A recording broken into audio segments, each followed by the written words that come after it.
Terlalu banyak komen. Dia tanya macam mana nak buat lantai yang halus, licin, cantik. Zoom sikit ni. Kau tengok. Kita nampak dia ada menggerutu-gerutu sikit kan. Ini kita guna teknik yang paling simple, semudah ABC. Lepas ni kita akan buat yang licin, halus, cantik punya.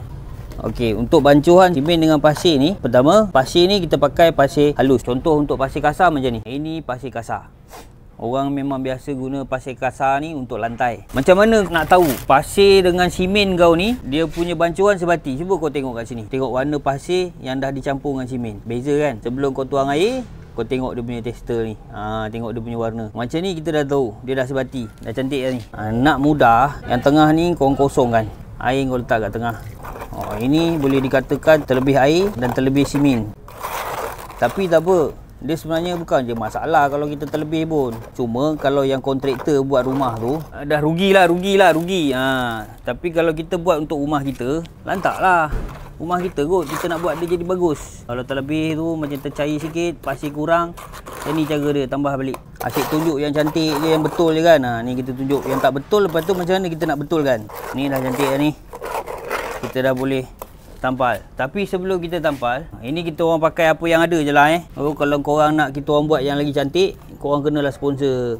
PM kita orang kata nak sponsor untuk next content. Mantap. Kita taruh dia.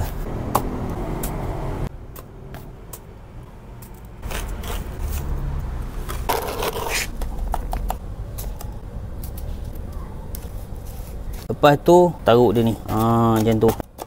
Ni kita nak bagi dia kuat.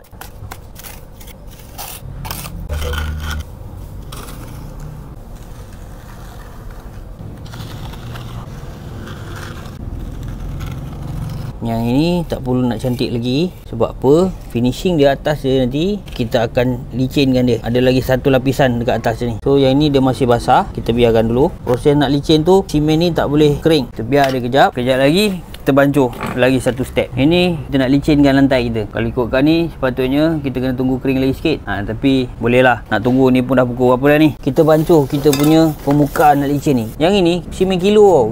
Kita tak beli simen bag tu. Berapa ni korang kena agak-agak sendiri lah tengoklah permukaan tu banyak nak pakai. Lepas tu berapa tebal nak pakai. Dia dah tunjuk dah kat sini Korang tengok ni 0.7 1 liter meter cube untuk 10 thickness. Ni korang pandai-pandai lah. Kita tengok ni sikit je. Kalau tak cukup kita bancuh lagi. Sebelum nak guna korang kocak dulu.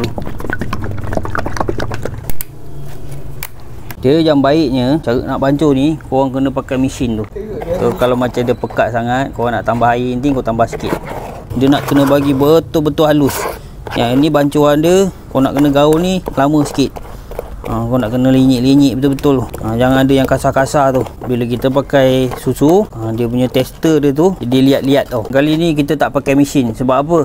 Kita nak korang yang kat luar sana yang tak ada mesin tahu macam mana cara nak dapatkan hasil yang baik. Kalau korang pakai macam ni, korang kena lama sikit lah kocak-kocak ni. Tapi kalau korang nak cepat, korang kena pakai mesin. Okey, rasanya dah okey dah ni. Dah boleh dah. Yang awal dengan sekarang, nampak? Dia lagi halus, mulus, tulus, suci, murni.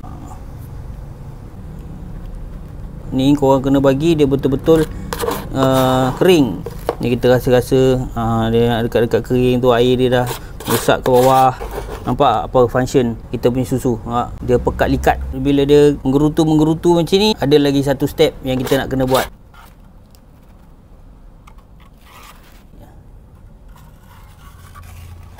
Yang ini untuk lapisan terakhir. Lapisan terakhir kita nak buat finishing. Sebab yang bawah-bawah tu semua dah cantik dah. Bawah dah keras. Atas ni kita nak finishing dia je.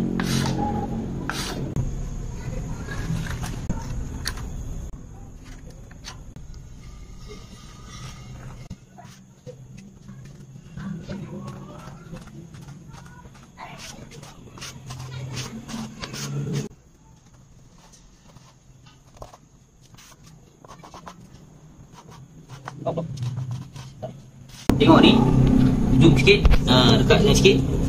Nampak dah kering. Tapi kat sini ada lekuk-lekuk. So yang ini yang kita nak ratakan.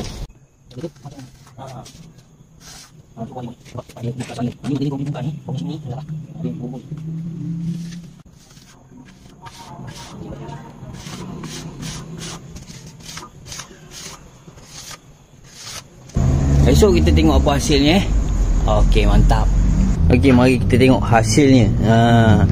Yang kita DIY janji boleh je, asal boleh je. Ni dia. Ni hasil dia. Yang ini DIY Light Pro. Mantap. Jangan lupa follow, like, komen dan share. Mantap, mantap, mantap. Mantul. Assalamualaikum.